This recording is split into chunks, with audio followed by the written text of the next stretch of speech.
یہی کہنا چاہتا ہوں، تم تو کمپرومائز کر لیتے ہو، لوگوں کو دیکھ کر تمہاری ٹوپیاں چھپ گئی، تمہاری داڑیاں ختم ہو گئی، تم سیکولر بننے کی کوشش کرتے رہ گئے، تمہیں ایسا لگا کہ میں رکھ لوں گا تو لوگ مجھے تانا دیں گے، لوگ مجھے ملا جی کہیں گے، لوگ مجھے دقیانوسی کہیں گے، یہ پرانا آدمی ہو گیا، مولانا لوگوں کے ساتھ ہو گیا۔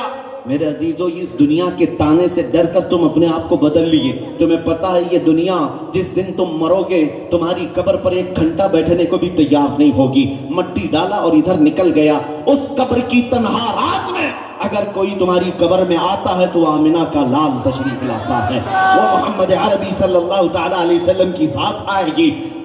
تمہیں قبر میں اس رسول کا سامنا کرنا ہے اور پھر قیامت کے دن بھی اس رسول کے سامنے حاضر ہونا ہے، تو چھوڑو ان کے تانوں سے، یہ 4 دن بھوگ تو سکتے ہیں، ہمیں جس کے سامنے چہرہ دکھانا ہے اس کا چہرہ کیوں نہ اپنائیں؟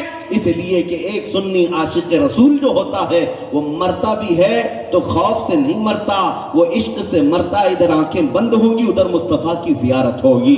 لہٰذا اے سنیو، تم اس طرح کے جو معاملات کرتے چلے گئے، لوگوں سے ڈر کر اپنا دین چھپانا، لوگوں سے ڈر کر کے اپنے آپ کو سمجھوتے میں لے آنا، ہم مان لیتے ہیں اذان بھی کم کر لیں گے، نماز بھی چھپ کر پڑھ لیں گے، اور اس کے بعد کلمہ بھی اب زور سے نہیں پڑھیں گے، کہاں کہاں تک پیچھے تم کو دنیا ڈھکیلتی رہے گی اور تم اسی طرح پیچھے چلے جاؤ گے، ایک دن تمہاری عظمتوں کا سودا ہو جائے گا۔ آج جو حالات پیش آئے ہیں ہماری ماں اور بہنوں کے نام پر، یہ سلی ایپ، یہ تمام جو ایپ بنا کر کے عورتوں کے نام پر جو عزتیں نیلام کی جا رہی ہیں، کس وجہ سے ہے؟ اس لیے کہ امام غزالی نے فرمایا تھا، جو امت اپنے نبی پاک کی خلاف گالیاں سن کر خاموش رہے گی، اس امت پر ایسا وقت آئے گا کہ ان کی ماں اور بہنوں کی عزتیں بازاروں میں نیلام ہوں گی، اور اس وقت یہ کچھ نہ کر سکیں گے، کچھ نہ کر سکیں گے۔ یہ حالات جو آ جائے اس کی وجہ یہی ہے کہ تم جس طرح سے جھکتے چلے گئے۔ میں ایک صحابی رسول کی بات بتاؤں، حضرت نعمان رضی اللہ تعالیٰ عنہ، یہ سفیر بن کر گئے تھے، ایمبیسڈر بن کر گئے تھے ایک بادشاہ کے ہاں۔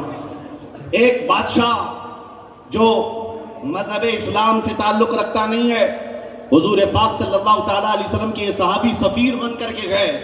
بادشاہ کو پتہ چلا محمد عربی کا قاصد آ رہا ہے، سفیر آ رہا ہے، تو اس نے ریشم کا قالین بچھا دیا ان کے استقبال کے لیے۔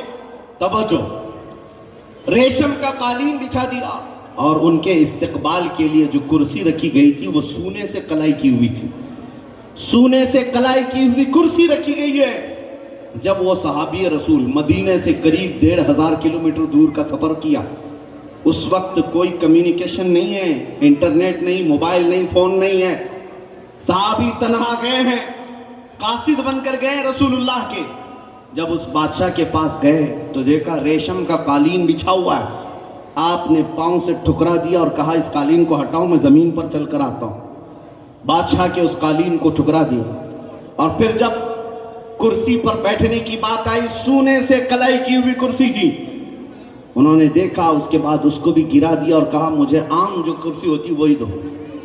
بادشاہ نے پوچھا اتنا ایٹیٹیوڈ، اتنا گھمنڈ کس بات کا ہے آپ کو؟ آپ نے میرا بچھایا ہوا کارپیٹ ہٹا دیا، قالین ہٹا دیا، ہماری لگائی ہوئی کرسی کو ہٹا دیا۔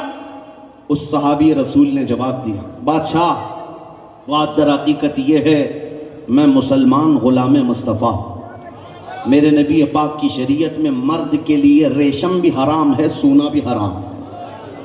ریشم کا تو نے قالین بچھایا، اگر اس کی بجائے کوئی دوسری ہوتی تو میں نہیں منع کرتا، کرسی پر اگر سونا نہ ہوتا تو میں منع نہیں کرتا، تم نے جو حرام چیز وہاں رکھی تھی ہم نے اس کو ٹکرا دیا۔ میں پوچھتا ہوں اے نوجوانوں، وہ تو مدینے سے بہت دور تھے، ان کا ریسپیکٹ ہو رہا تھا، ان کی عزت ہو رہی تھی، بادشاہ کے دربار میں سارا لے لیتے، کون دیکھ رہا ہے؟ نہیں، اس صحابی کا ایمان یہ تھا میں اس رسول کا غلام ہوں جو مدینے میں بیٹھ کر کے بھی میرے حالات کو مشاہدہ کر رہا ہے۔ انہوں نے خیانت نہیں کی، جس دور دراز علاقے میں بھی گئے وہاں میرے مصطفیٰ کی امانتوں کو لے کر کے گئے۔ آج ہمارا کیا حال ہے؟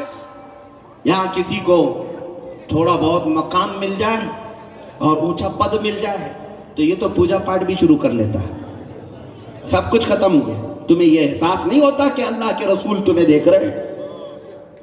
عزیزان گرامی وقار، دین اسلام کو ہر جگہ سینے سے لگا کر رکھو تو ہی عزت ہے، اور ادھر ادھر لوگوں کے خوشامدی میں رہو گے تو اسی طرح منافقوں کی طرح زندگی ہوگی۔ عزت پانا ہے تو صرف مصطفیٰ کریم کی سچی نسبت سے پا سکتے ہو۔